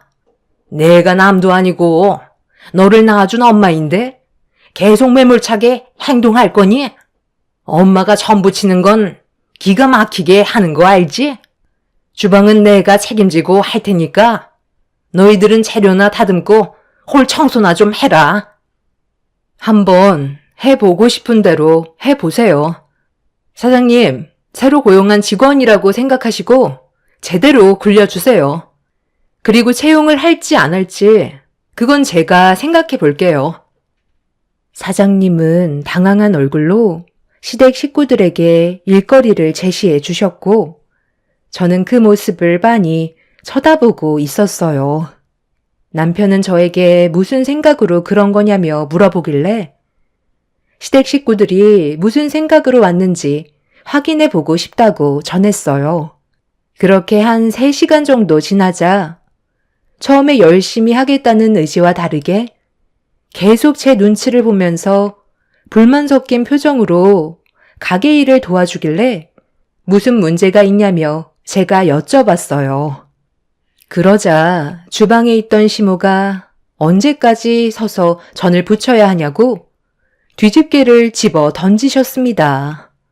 저는 흥분하지 않고 침착하게 주방으로 들어가 던진 뒤집개를 다시 주워들어 시모에게 건네드렸어요. 돈을 벌려고 왔으면 똑바로 일을 하는 게 맞는 거 아니냐며 이런 식으로 일을 하면 돈을 줄 수 없다고 말씀드리자 시모는 툴툴거리면서 다시 뒤집개를 집어 들었습니다. 저는 시모 옆에서 묵묵히 음식 만드는 걸 지켜보고 있었는데 갑자기 다시 한번 뒤집개를 던져 버리시더니 가게가 떠나갈 정도로 화를 내면서 막말을 퍼부으셨어요. 꼴값 그만 떨고 제가닥 전이나 붙여라. 시애미가 힘들게 땀 흘리면서 이 짓을 왜 해야 되는 건데? 나는 용돈을 받으러 온 거지 일을 하러 온 게 아니란 말이다. 지금 남의 가게에 함부로 들어오셔서 뭐 하시는 거예요? 그리고 전을 누가 이렇게 형편없이 붙이라고 했어요. 정성이 하나도 안 들어갔잖아요. 저희가 여기까지 오는데 얼마나 힘들었는지 아세요? 일하시는 거 보니까 너무 형편없어서 돈은 드리지 못할 것 같아요. 어머님이 만드신 전들 전부 폐기 처분해야 되는데 저희가 적자 볼 수는 없잖아요. 그리고 이 가게 주인은 제가 아니라 이분이세요. 남의 가게에 함부로 들어오시면 그건 영업 방해죄인 거 아시죠? 가족이라고 해서 공과 사도 구분 못하시면 당연히 그에 따른 처벌은 감수하셔야죠. 일하실 생각도 없으신 것 같으니까 당장 나가주세요. 열심히 붙이신 저는 가져가셔도 돼요. 먹고 살기 힘들다고 하셨는데 이거라도 가져가셔서 밥 반찬으로 드시면 될 것 같네요. 그럼 할 말 다 끝난 것 같으니까 그만 나가주시죠. 제 말이 끝남과 동시에 시모는 갑자기 던져버리셨던 뒤집개를 들어 제 뺨을 올려 치셨어요. 너무 화가 난 저도 이 아줌씨가 미쳤나? 라고 하며 시모가 들고 있던 뒤집개를 빼서 시모의 뺨을 내려쳤죠. 그리고 남편한테 당장 경찰에 영업방해죄로 신고해달라니까 시모는 그동안 많이 참았다면서 제 머리채를 잡고 흔들어 대셨습니다. 저도 질세라 시모의 머리채를 잡고 주방에서 난리를 치게 되었죠. 남자들이 저와 시모를 겨우 뜯어 말렸고 형님은 흥분해 있는 시모를 진정시키고 있었는데 시모가 분이 안 풀리셨는지 오늘 날 잡았다면서 싱크대에 있던 손잡이 달린 바가지를 들어 펄펄 끓는 튀긴 기름을 한가득 퍼올렸어요. 남편은 크게 다칠지도 모른다면서 내려놓으라고 했지만 시모는 이미 이성을 잃어버렸죠. 제가 시모를 뚫어지게 쳐다보고 있자 두 번 다시 앞을 못 보게 할 줄 알라며 바가지에 담겨있던 기름을 뿌리려는 순간 미끄러운 바닥에 중심을 잡지 못한 시모는 들어 올렸던 바가지를 하늘 높이 들어 올렸고 넘어지지 않기 위해 버티면서 한쪽 팔로 형님의 손을 잡아 끄는 순간 줄줄이 넘어지면서 주방에 있던 시댁 식구들의 얼굴에 기름이 한가득 쏟아져 버리고 말았습니다. 펄펄 끓고 있던 기름이었기 때문에 시댁 식구들의 얼굴에 닿는 순간 치익거리며 피부가 익는 소리와 함께 모두들 비명을 질렀어요. 그 사이 경찰들이 가게로 들어왔고 충격적인 광경을 보게 된 경찰은 서둘러 119에 신고를 해서 시댁 식구들을 응급실로 옮겼습니다. 저희가 어떻게 된 상황인지 알려드리기 위해 가게 내부에 있던 CCTV를 보여준 뒤 전부 다 설명을 해줬죠. 저희 잘못이 아니라는 걸 알게 된 경찰분들은 시댁 식구들이 치료가 끝나면 추가적인 조사를 진행하겠다는 말을 끝으로 돌아가게 되었고 남편과 저는 어질러진 가게를 전부 다 치웠습니다. 그리고 그날 피해를 입었던 부분에 대해서는 사장님께 사과를 드린 뒤 피해 보상금을 따로 챙겨 드렸어요. 그렇게 가게의 일을 정리한 다음 남편과 함께 늦은 시간이 되어서야 병원에 도착할 수 있었고 이미 치료가 끝났는지 병실로 옮겨졌길래 들어가 시댁 식구들의 상태를 확인하는 순간 생각보다 심각해진 상황에 저는 인상이 찌푸려지고 말았습니다. 제일 심각한 건 시모와 형님이었어요. 시모는 두 눈꺼풀에 화상을 입어 앞을 볼 수 없게 붕대를 감고 있었고 형님은 머리와 이마 쪽에 화상을 입어 머리카락도 듬성듬성 빠진 상태로 붕대가 감겨 있었습니다. 옆에는 아주버님과 시부가 누워 계셨는데 목 쪽과 몸에 화상을 입은 상황이었죠. 기막힌 광경에 남편도 그 모습을 바라만 보고 있었습니다.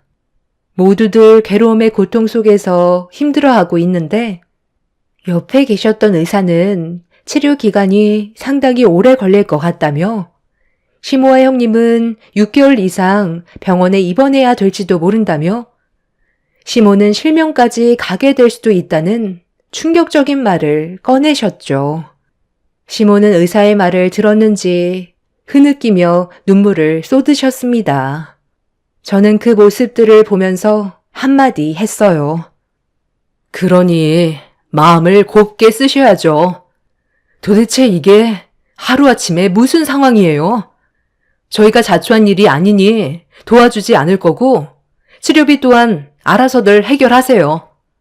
당신들의 욕심이 결국 화를 부른 거니 모든 걸 본인들이 감당하셔야죠. 저와 이 사람한테 그동안 어떻게 행동하셨는지 과거를 되돌아보시며 치료 기간 동안 뉘우치는 시간이 되셨으면 좋겠네요. 시부와 아주버님은 몸에 화상을 입었는데도 입은 살아 있으셔서 참회를 하시는 말보단 가족들끼리 어떻게 그럴 수 있냐고 화를 내셨습니다.